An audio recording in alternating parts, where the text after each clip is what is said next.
Joni is the reigning SEC Coach of the Year and has the Bulldogs ranked 14th in the AP poll. This is unbelievable. It's hard to believe this. She's only the second head coach in program history, having taken over from Andy Landers in 2015 and worked 4 seasons as assistant for him after stops at Troy, Louisiana Tech, Alabama, and LSU. She's a native of Meridian, Mississippi, and she and her husband Darius are parents to 2 girls. She is an Alabama grad, but we're not going to hold that against her. Speaking of Darius, we have his boss here as well. Morgan I met a few years ago when she was leading external operations for the Arthur Blank Empire, in particular the Falcons. But since September, she's been the president and chief operating officer of the Dream, following change of ownership that many of us, I think, followed. And Darius is assistant general manager for the Dream. I believe that's the right title. Yes. Yes. As I noted, Morgan was in a number of different roles, including VP and Chief Marketing Officer for the Blank organization, Vice President of Brand Strategy, and Vice President of Football Communications, where she was the first woman to hold that role. Prior to that, she worked for a decade for Nike in marketing communications and strategic communications, following time with the Kansas City Chiefs. She holds degrees from Nebraska and Kansas and lives in Johns Creek with her husband and 2 sons. So, with bona fides established, let me start with this. For each of you all, what is your earliest memory of sports? I'll take a stab at that one. First of all, let me say it is great to be here. I'm so excited about just having a conversation about moving the needle forward, women in sports, and all things that we can do to grow awareness and just excitement for all sports as it relates to women. Probably just playing in the backyard with my dad. My mom plays basketball, and she'll kill me for aging her, but when she played, you couldn't cross half court, right? See if you had shaken, like 2 people could cross half court, and then everybody else had to stay on defense, and those 2 people were called rovers. And so when she was trying to help me or teach me how to play, she was talking about the rover and all these things, and I said, what are you talking about? And then I kind of looked at my dad. He also played in high school and played at junior college. So just in the backyard, I was the only girl in the neighborhood. I was a tomboy, and I just was, my earliest sports memory is just playing, and then obviously watching it on TV. So that would be the earliest time that I can remember just having a memory for myself. I can't lie. I wish I had some amazing story about how I was a great athlete as a kid, but my first memory in sports was soccer practice in 2nd grade, and I was clearly there for the orange slices and the Capri Sun at halftime. Yep. And I did not want to run, and I didn't want to practice, and I didn't understand the whole concept of, you have to work really hard for these orange slices to get to halftime. No, in all seriousness, I was the oldest of 5 girls, and I grew up playing soccer, playing volleyball, swimming, and then all 4 of my little sisters grew up, and they kicked my butt. So, but I think I was telling some folks at the table earlier, I clearly think I taught them everything that they know. Yeah, I can't play basketball to save my life, but Darius already knows that, her husband, and can play a mean game of horse, but I'm working on that. That's about all I do too. Last time I tried to play basketball, I tore my Achilles 2 months after having my first child. So I don't play anymore in Europe. We'll play horse. Yeah. I got you. Horse is good. I think it's worth noting for context, Joni was talking about 6-on-6 basketball, which was the way that basketball was played up until, in some places, it's like in the 70s and 80s. And in Iowa, it was just until a few years ago at the high school level. But the reason that people forced girls to play basketball, and I use girls specifically at that time, was because they thought that if women ran too much, their uteruses would fall. I'm not kidding. So think about that in the context of what we now know what women can do and how society's expectations have changed over time. But moving forward a little bit in time, what do either of you all remember about the '96 Olympics? I don't think either one of you would have been in Atlanta or been in Georgia at that time, but what were the impressions that came through of what happened from those games? Well, for me, the '96 Olympics was the first time I really saw women in the spotlight. That was the year that Carrie Strug stuck the landing on the vault with a broken ankle. And I just remember, and I couldn't really put it into words at that time, but I remember seeing the pain and the resilience and the teamwork, even in an individual sport, and how her team supported her. And I just remember the energy in the country around women, and not just her. I mean, we had so many other women's sports, basketball, you name it, volleyball at the time. There was so much going on and that energy, but in that moment I realized there's more here. And so that was probably one of the biggest ones. And obviously Atlanta in the spotlight. Never in a million years did I think I would be able to live here and make a difference for women in sports. For me, it was the dream team. I mean, obviously, I was in high school in 1996. I was a sophomore in high school. I was obviously playing basketball. I knew I was going to go somewhere on a scholarship, so I was really tuned in to the women's dream team. I mean, Teresa Edwards, Dawn Staley, Katrina McClain, like I can go on, and just watching that team, and obviously everywhere they went, the men went, and I was a huge Michael Jordan fan, so I can remember, them being in Barcelona and waving the flag and standing on the podium, and just, for me, it was the first time that I felt women shared or got as much of a spotlight as the men did when it came to just the personal stories that were told, and having storylines for them and not it just being about the men. And I think that was the product of the cultural change of the 80s, the 90s, the folks who grew up all of a sudden with Title IX, always there, kind of always in the background, and always expecting to have the same opportunities. And then, of course, with pressure from the courts and the federal government for Title IX, really throwing open the gym doors in a way that hadn't been before. So that was why I was curious to see that cultural moment and kind of how it was reflected for you all. Well, I think, too, the other thing that's interesting is right after the 96 Olympics, that's when the WNBA started, right? And I think they were already on that path. There wasn't the WNBA at that time, so this was our chance to watch, women who before they were playing overseas, but you didn't get to see that. So this was the first time we could actually see on TV these women who had played in college, perform. And then to see the success of the WNBA and the ABL, who, now obviously it didn't last, it folded, but to see what happened after the Olympics, not only in basketball, but in soccer and other sports. Joni, did that sort of start the wheels turning in your head when you started the WNBA? Hey, maybe I could even do this beyond college. Yes and no, right? So I made it to Alabama in 1997, and so that was the first year of the WNBA and the ABL. And after the first year, both leagues, one fully went bankrupt.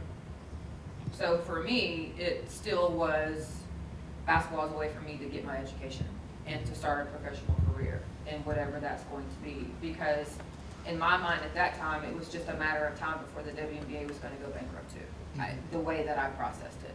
So I had a chance to go overseas, but in my mind still, at first you were really, really excited. We had some players on our team in Alabama get drafted, and then a year later to see them have to figure out what they were going to do and scramble to become a part of the WNBA, because the ABL was honestly the more prominent league at the very beginning. And for it to fold after the first year, it kind of cemented my process of take advantage of, my academic opportunities and start a career. Absolutely. I'm informed by our technical support that your mic is not working, so I was wondering if you could take this one as well. Morgan, skipping ahead a couple of years, in '99, Brandi Chastain had this moment with the 99 World Cup. She rips off her jersey. It's the Sports Illustrated cover. Everyone remembers of her celebrating winning that game. And there's a little bit of swoosh up at the top of the sports bra.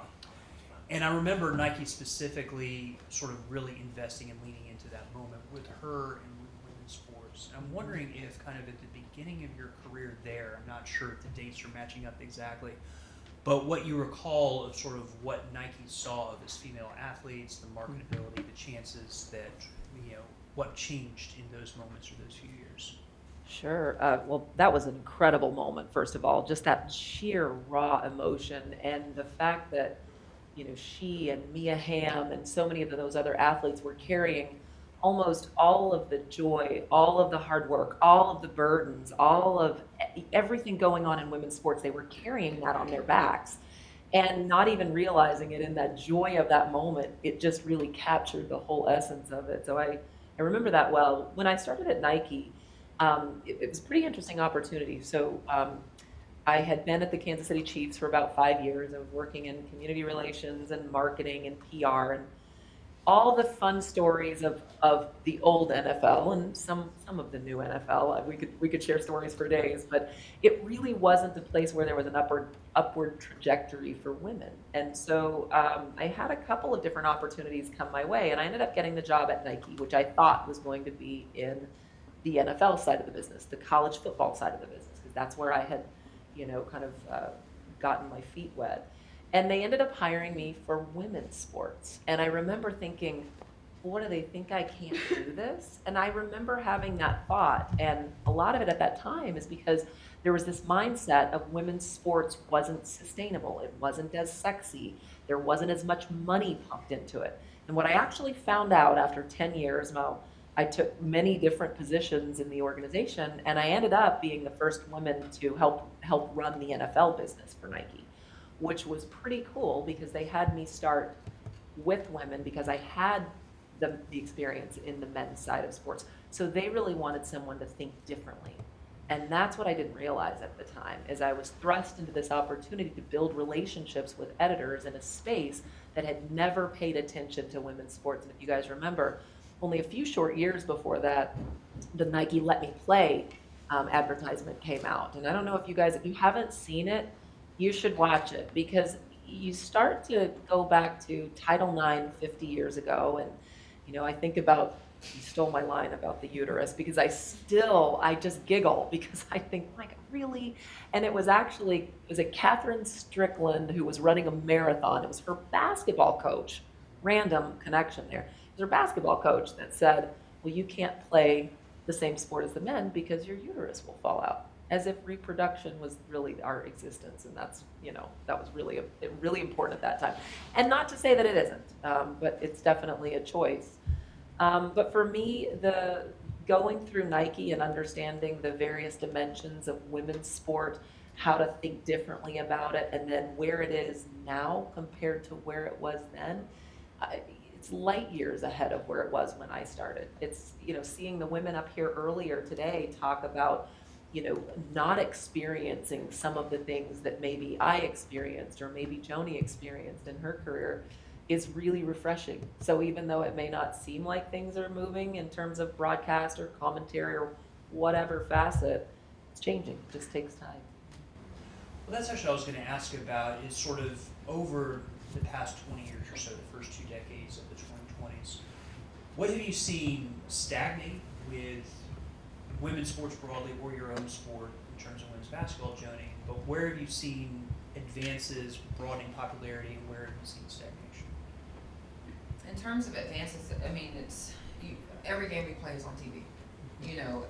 That did not happen even when I was a player. Like, you could listen to it on the radio, and maybe 2 games a year were on TV. So now for every game we play to be found on ESPN, obviously the SEC network has a lot to do with that. SEC Plus, where you can stream it and watch it. It has created a huge wave of excitement for not only women's basketball, but other sports that are able to capitalize on the investment that ESPN has made. I can remember when I first got into coaching, being at conventions and having analysts and having people or representatives from ESPN coming in, us fighting and asking and begging for TV time. And so to now not have that battle, I think is really important. And then obviously if you look at the changes, there are changes still being made and that need to be made, but just with the disparity that happened last year with the tournament, we still have some ground obviously to cover. Not having March Madness as the logo for women's sports, same as it is for men, not having a unique Twitter account, the same branding, not being able to carry our own sports package to generate revenue, or being fed or told that women's basketball could not stand alone. And in fact, after Kaplan did their report, we found out that that wasn't the case at all. So I still think obviously we have some improvements to make. We need to continue pushing the needle and asking for the same, and the gap needs to close. But there have been tremendous strides made, not only in being able to play on TV, but the investment from even marketing in terms of how our game is marketed, how women's sports is now being marketed. The price of tickets has increased, and so there's a lot of areas where when I look at just my time in the 90s, throughout my coaching career up until this point, that the excitement for, the awareness of, and just the money surrounding women's sports has really changed.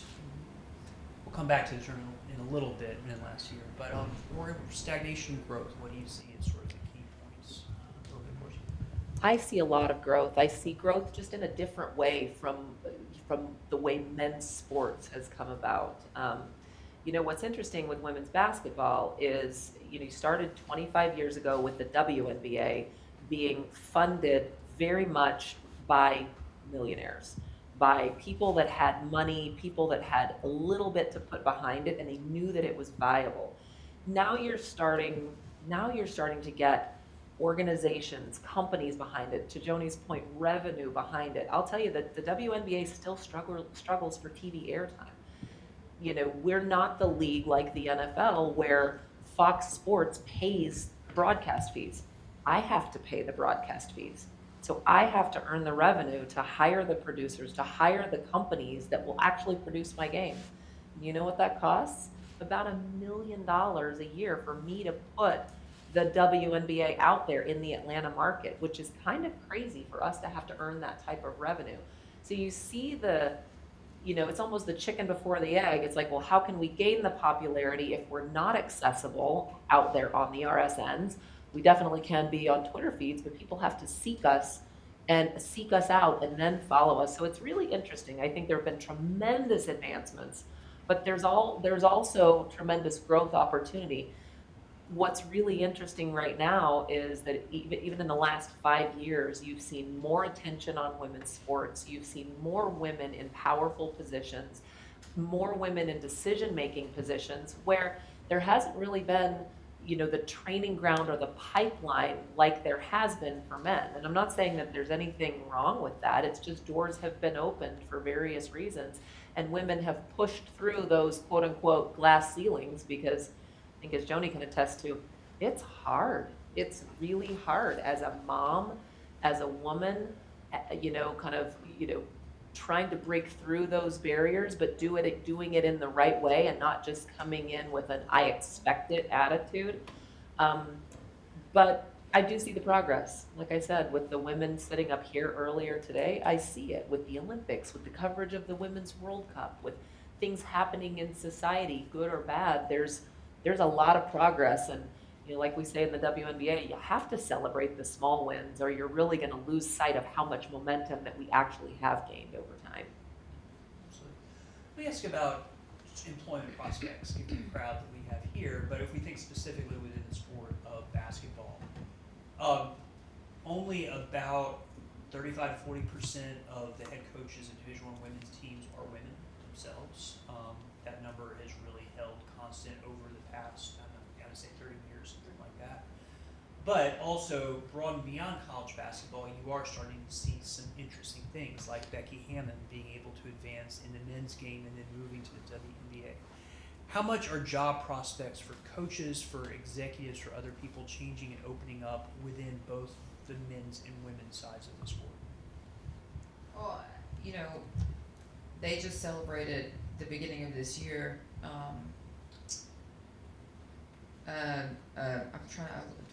just lost her name, but an analyst who was the first female ever to call like an NBA, primetime game on TV. Her name will come to me in a second. I can't believe I forgot it. So that's the first time that happened in 2021. And so, yes, there's still a lot of doors to open in terms of opportunities. In women's basketball, when you look around and see that there's only 35% of women coaching a women's sport, I've always said best person should get the job, male or female, right? At the same time, when I first had JC in 2016, I was breastfeeding her. And thank goodness I was a head coach because I could make my own schedule to make sure that happened. I think about assistant coaches who are afraid to say I need to step away to nurse my child or to pump or to, after games I would pump and we'd hold the bus up for 30 minutes because I was in the locker room pumping. I couldn't imagine an assistant coach asking their head coach to hold the bus up for 30 minutes so they could do that. And so I do think there still needs to be an awareness I think a lot of women start out in sports, whether that's coaching or in the athletics environment, and then because of having either the fear of or because of having to make a decision about family or career, they step away. So I think we still need to continue to make opportunities available, and that comes with using our voice and making sure that we work for institutions and interview with institutions that are aware of that. And but then you look at female referees who are reffing in the NFL, who are reffing in the NBA. I didn't see that when I was growing up.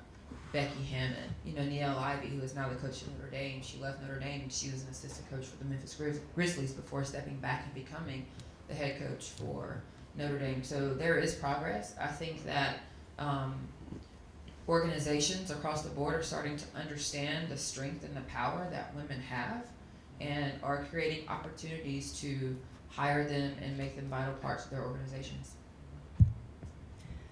I would say from a business side, it's really interesting, and I love that you brought up the breastfeeding piece of it. It's not the only piece, but it's a really, really big factor. And if we had a couple of hours, I could probably tell you all about trying to breastfeed on an NFL team plane.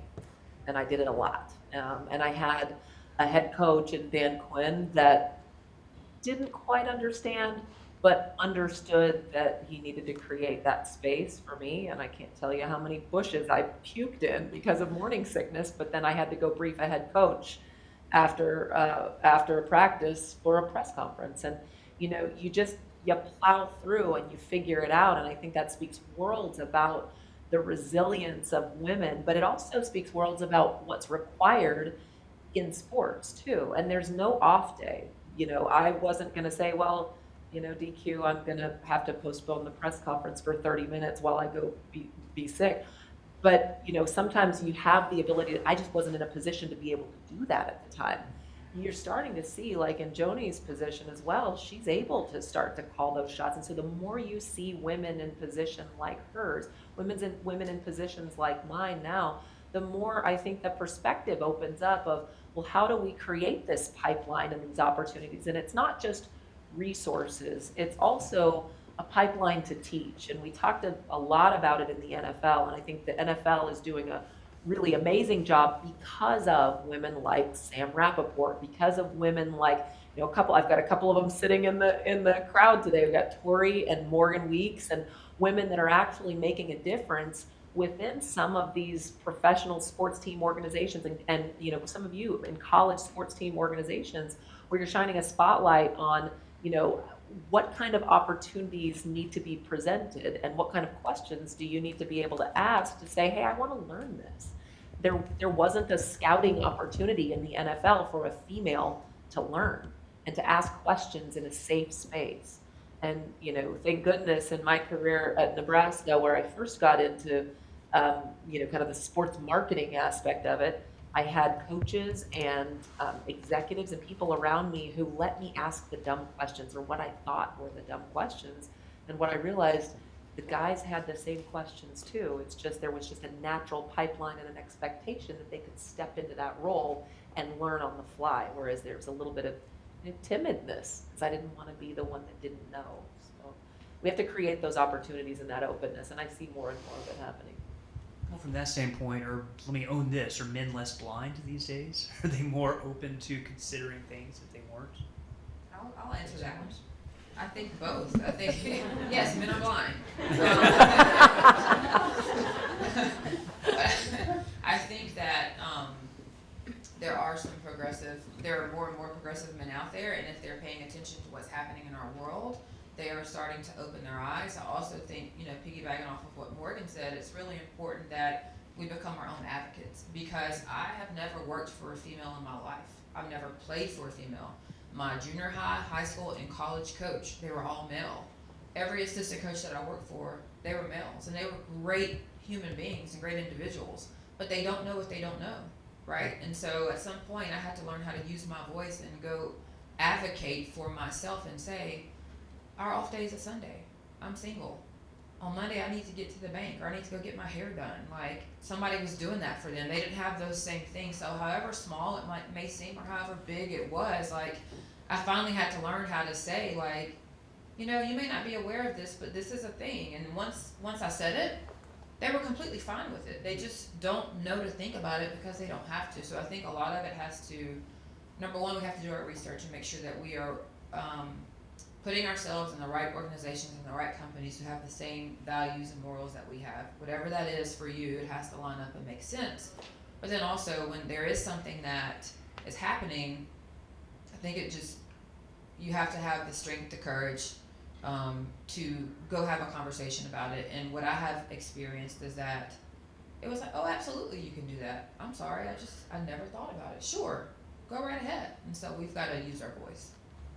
I 100% agree. I think, something that was talked about earlier today is giving a little bit of grace. I'm never the proponent to come up here and say that, men just don't understand. But to Joni's point, they don't know what they don't know sometimes. And it's funny that you say that you've never worked for a female. I'm thinking back in my own mind, I worked for one female, and she was at the athletic department at Nebraska, and you see a little bit more of that equity in athletics at the college level, a little bit. In the professional business world, teams and leagues, I think people are understanding that they need to create that space for women, and they need to start to lean in. Sometimes they just don't know how. So, you mentioned I was the first female vice president of communications in the entire NFL. There are 31 other positions, and there's no women. There's one other woman now. I actually think there's 2 other women now, which is incredible. So what progress, but you can't imagine that those NFL head coaches could possibly understand what a female in that role who needed to be in the locker room to do her job, you can't expect them to know what she needs. You just get in there and you do your job and do it just like any other guy would. So I too have seen that if I do use my voice, then progress is made. What I think doesn't happen enough is for society to realize how hard that really is. It's hard. Up until taking this new job, I was one of the only women on Arthur Blank's leadership team. There were a couple more, and that was difficult. But you occupy that space. You speak up when you have something to say. I had to get the courage every day because it was just a different environment. Even at this stage in my life, I actually had to think about how am I going to speak in a way that they might understand. And it's not any knock on anyone. It's just sometimes there's a different way that women communicate or connect the dots than men do. That's just a fundamental difference between men and women, and that's okay. And so for them to realize that and to work around that, for me to realize that and to work around it, it's about meeting in the middle. So once again, I'm seeing more of it, but it's still prevalent. It's still hard. Absolutely. Shifting a little bit more from the personal to more the business side. So even in an ordinary year, Georgia football sucks all the oxygen out of the room. Even in a normal year, the Braves suck all the oxygen out of the room. What are the 2, 3, 4 key strategies for Georgia women's basketball, if they land a dream, to really set out identifying, finding, and building their market, especially in a year like this where not all the oxygen, but all the CO2 and everything else is sucked out of the room by world championships and national Which is awesome, by the way. It's I'll take it all day long. I mean, that is amazing for us. Like, I have a totally different perspective on that. I mean, I want Georgia football to suck all the air out of the room and to do what they're doing because it puts all of us on a huge platform. And their success gets our players excited. It allows them to, I think every program athletically is successful here in Georgia. I went to Alabama. And I've worked at other SEC schools. I know what being at a football school feels like. Yeah, Georgia's a football school, but it's a women's basketball school, it's a tennis school, it's a soccer school, it is a swimming school. We have had excellence around the board. And so I think what is important is for the people in those positions and the way that Kirby supports every other coach in every other sport. You can find him at any sporting event, tennis, women's basketball, men's basketball, whatever it is. I think that is where you use what they have done and you help enhance your sport. So I think it's a great thing. Honestly, I think it's a great thing to be able to have a program here that has the success that football has, to be honest. I 100% agree. I'll take those championships in Atlanta and in Georgia all day long. What's really cool is, you have a microcosm at Georgia and in a lot of university settings where those, men's and women's sports generally support each other. And I love using this as a catalyst to what professional sports should look like in Atlanta. And I think with things like 404 Day, natural moments where all of the teams come to support the Braves or Atlanta United or whomever it is, I think there's natural moments for that support. I think we need to be doing a whole lot more of it.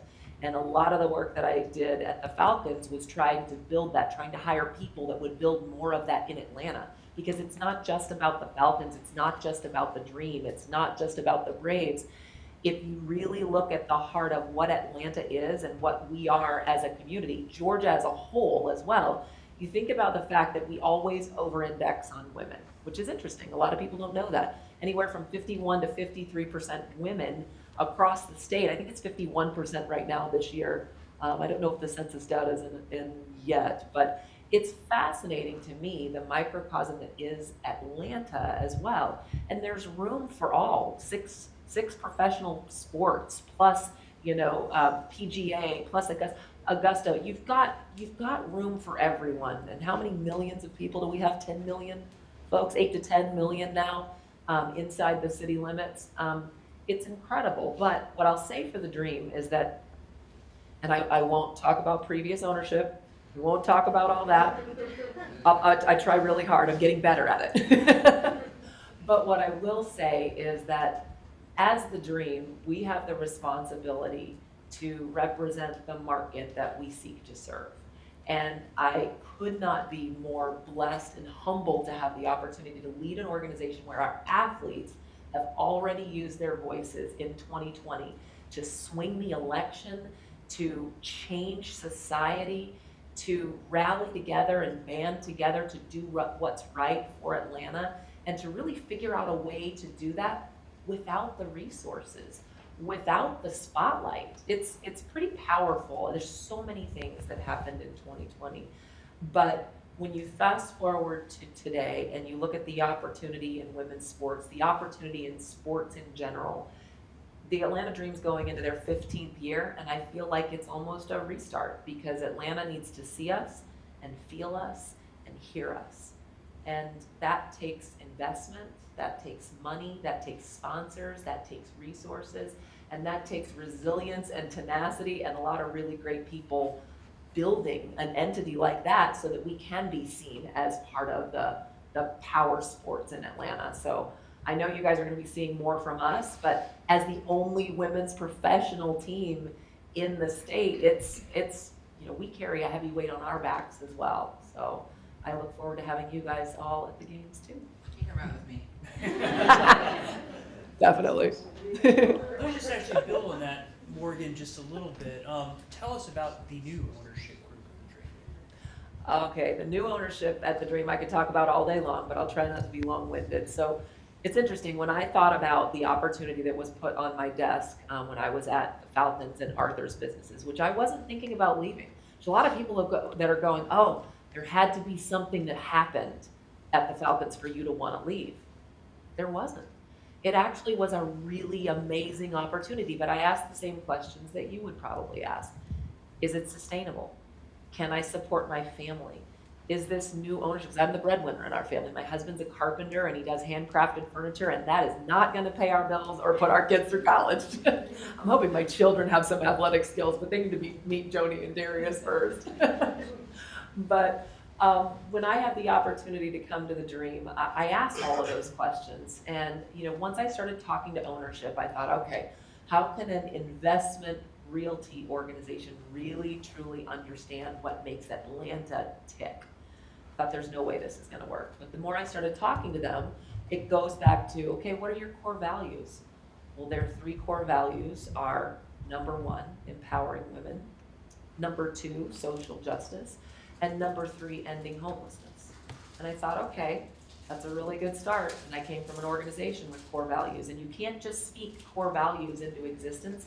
You have to live them every single day, and you have to make decisions on who you hire. your business practices, who's in leadership based on those core values as well. And so the more I started to dig into it, I started to talk to their employees. Northland is the name of the organization.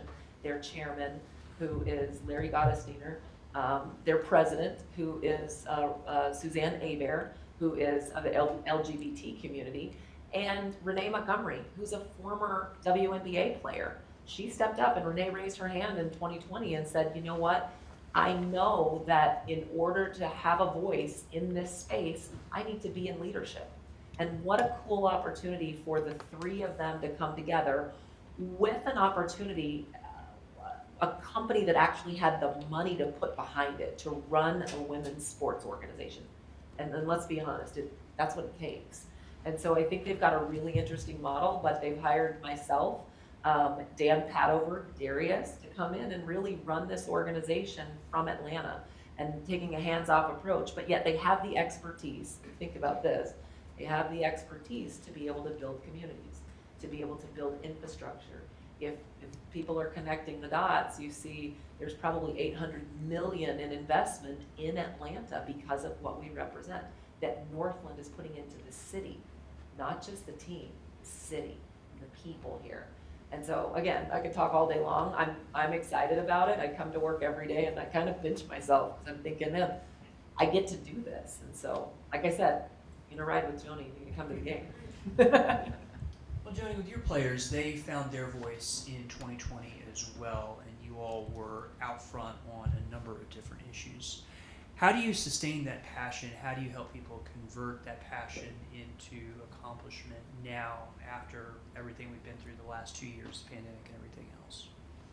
I think for our players, it is always about what is it that you're passionate about. You know, and in 2020, it was the voting. We wanted to make sure that student athletes were 100% registered to vote and voted, and that is what they got behind. They partnered with, you know, Heather and the Georgia Way and figured out ways to make that happen. And now it is the same. You know, Michaela Coombs is passionate about using her voice to be on committees to impact legislation, and so she is one of our players she's the only student athlete on the Division I council. So that is a council made up of ADs and presidents, and she's the only student athlete in the country represented on that board. It's a pretty big deal. You know, that's what she's passionate about. So I think now what we've seen, we are really heavy community service. That is number one of our core values is we're gonna serve our community. But now they have each individually found their way and are figuring out individually, especially with NIL coming along, you know, what are they passionate about and what can they dig their heels into. With that, we've got a little bit of time left, so I wanted to open this up to questions from you all for Morgan and Joni. Destiny. So my question is for Ms. Preston. So with the WNBA season getting ready to get started and everything, how are you preparing for that as like president and everything, like on the side of things, how are you preparing? There's so many things. I'm leaning a lot on people like Darius, people like our general manager, Dan Padover, who have been in the WNBA for a long time to understand kind of how things work, when things happen. But what's interesting is in 2.5 months, we tip off. But there's a lot of things to do in terms of building the organization. So you hear the term flying the plane while you're building it. That's what we're doing. And I'm thrust into an opportunity right now where I have the opportunity to learn. I've built P&Ls and budget sheets and all of that for functions within a business, and now I'm building all of that for an entire organization. So not only taking care of associates and making sure that our benefits are top-notch, making sure that our HR services are top-notch, but also making sure that the business is supporting the basketball side as well and helping teach as we go. So where we are right now is we're a little late to the game in terms of selling. We've got group tickets on sale now. We're looking at single game tickets soon.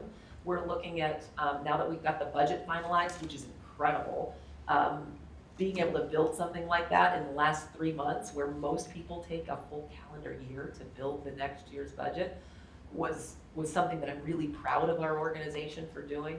I'm really digging in and making sure that we're taking voices for our input and voices from every facet of our business in terms of building the who we are, what do we stand for, why do we exist. We're doing all of that work at the same time we're getting ready for a season. So It's been really cool to see. I don't know if you guys know, but the Atlanta Dream was named by the city, by the fans, back in 15 years ago.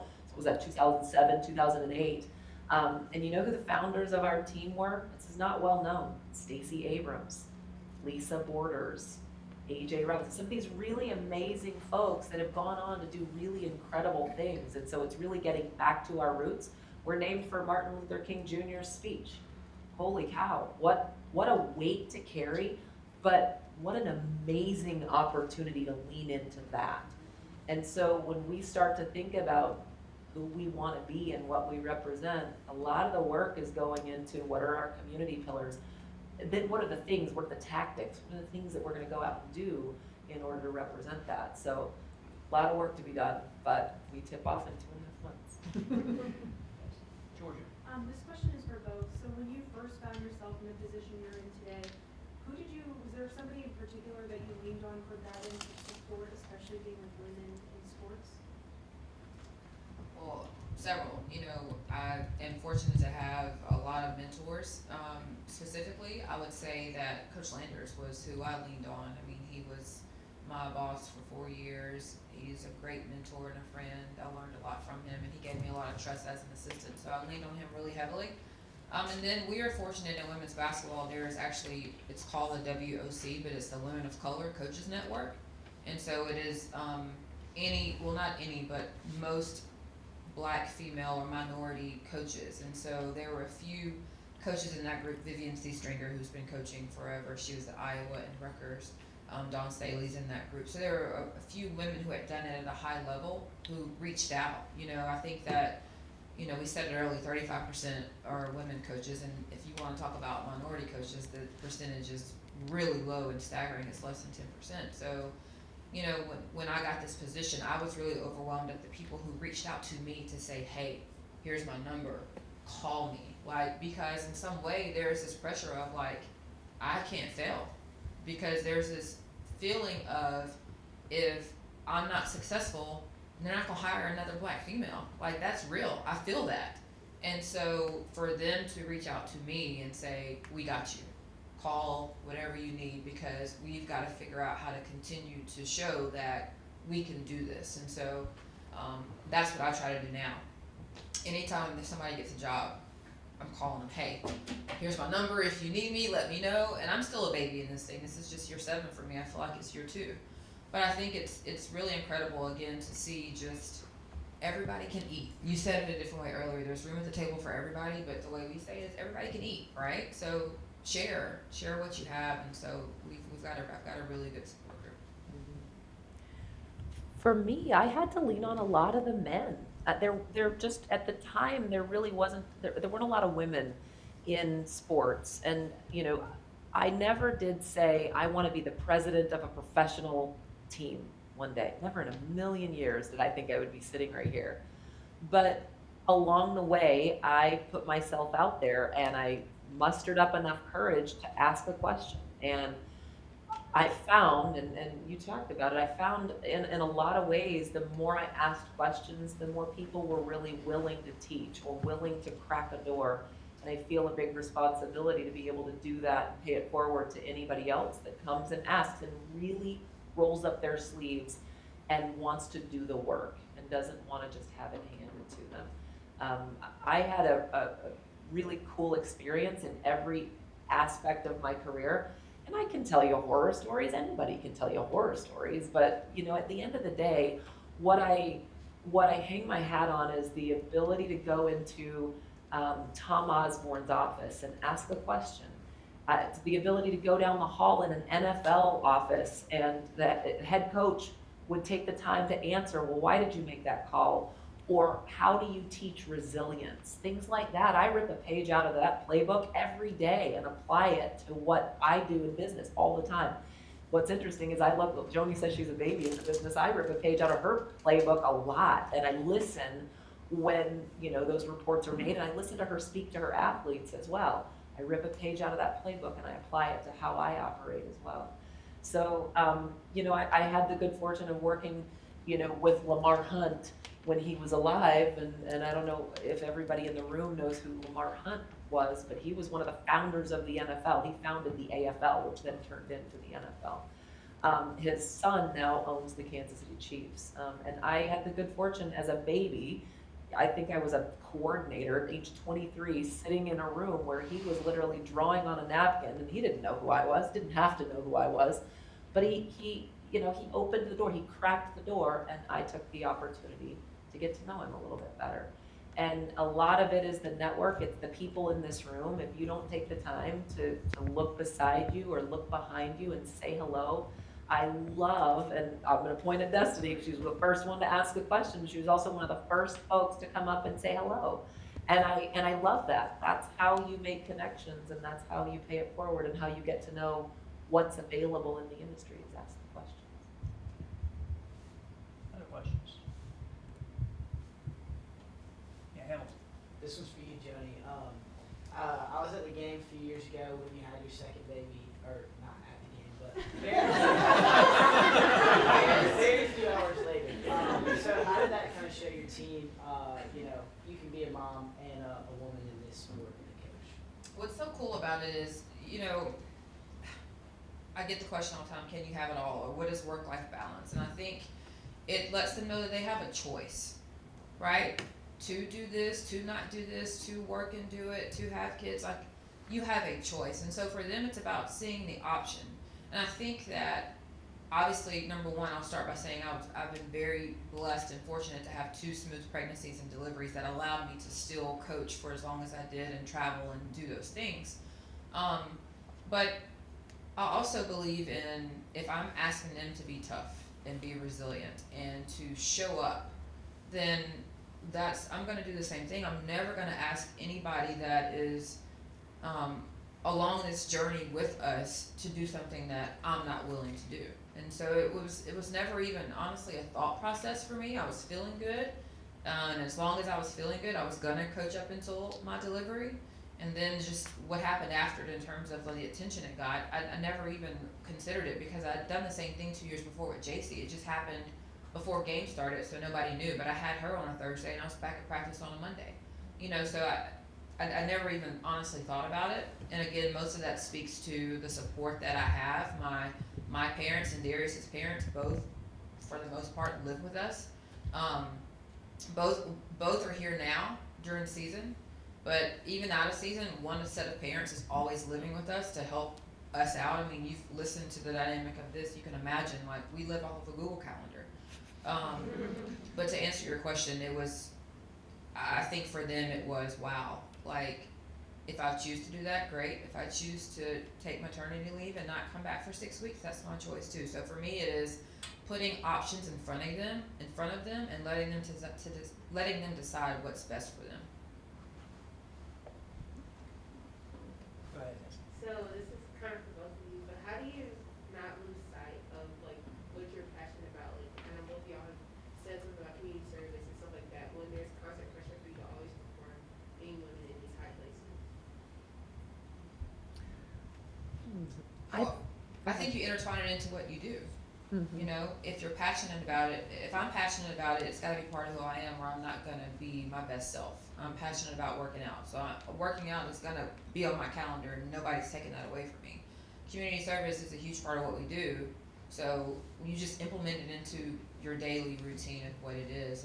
And we actually started a program called Beyond Basketball that is for women in the Athens community. It meets once a month, and I'm going to convince Morgan to be our next speaker.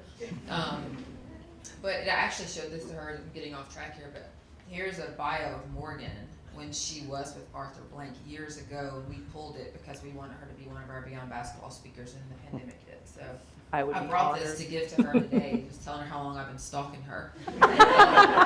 She doesn't know I stalk. You She talk has about- billboards out there. I talk about stalk her pulling a a page lot. out of a book. Here's the page out of the book right here. But I think you just intertwine it into what you do. If you're passionate about it, you number one, look for it in the places that you try to find jobs.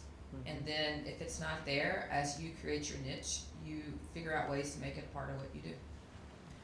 I would say the exact same thing, and I was thinking about it, when you asked the question, I was like, man, how do we do that? It's just part of our lives. My husband, my 2 boys, you look for that in your partner, you look for that and you teach that and you instill that in your family life. For me, work and life isn't an either or, it's an all together. And my husband knows that. And now, granted, there are some conversations behind closed doors when I come home too late, or I got so excited about something I was doing at work that I was late and I missed dinner. But for the most part, it's a balance. Yes, there are definitely Google calendars and it's challenging, but I try to teach my boys that it's important, and this is why we love Atlanta, and this is why we invest in the community, and frankly, they come with me. And I tell my staff, even though I've been in this position for about 4 months, and those that have worked with me before, my kids are around all the time. And for some that would seem odd, but for our life and for my life and for me to be able to do what I want to do as a mom and be who I want to be for my employees, which are, they're just as important. They're part of my family. And I know people say, that's cliche, work isn't a family, it's a community. It all intertwines. And like Joni said, you intertwine what you're passionate with and with your job. So I would also piggyback off what she said. And if you don't find that, if you get into an organization that you think, man, I thought this was going to be something different, don't be afraid to leave. What's the worst that could happen? And I don't know what the worst that could happen for you is, but my husband and I always laugh. He's like, so it doesn't work out. So you don't like it. So they don't like you. It's okay. You're going to go find something else because you have the training and the resilience and the toughness to land on your feet somewhere else. And I think that if you kind of look at it like that, it makes it a little bit easier to digest. I think let's wrap this up with one question for both of y'all. For right now, sports related, job related, or not, what's one thing giving you joy and one thing keeping you up at night? Well, I can say one thing that gives me so much joy is that my 2 little boys, I'm the oldest of 5 girls, so the man upstairs blessed me with little boys, and I think it's jokes on me because it's not easy. The Parker household is chaos all the time.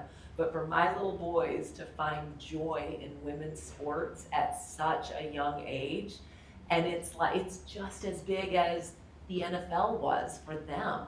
For them to grow up with that at a young age makes me so excited because I can see them. They come home from school and talk about how much they shared what mom was doing or what they got to do or got to experience, and they share that with their friends. So for me, that's something I'm excited about.